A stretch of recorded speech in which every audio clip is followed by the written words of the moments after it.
Hello guys! Hello mga mommies! Good morning! Ito na naman tayo, magluto tayo ng breakfast ni Ziki.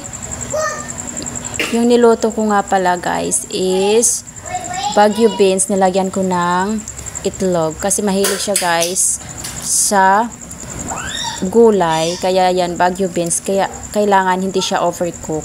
Yung sakto lang. Yung malutong pa siya. Yan, luto na guys. Nagluto na rin ako ng patatas, kunting patatas, isang sausage, at saka isang meatloaf. Yun na yung breakfast niya. Ayan, tingnan nyo. Hindi yan overcook. Tamang-tama lang yung pagkaluto niya. Yan. Pray, anay, pray. Breakfast na ang amon nga suplado nga bata. Lord, thank you.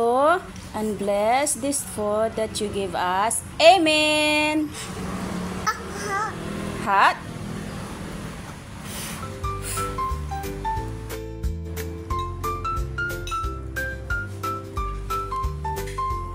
Thank you for watching guys, mga maris. Bye-bye.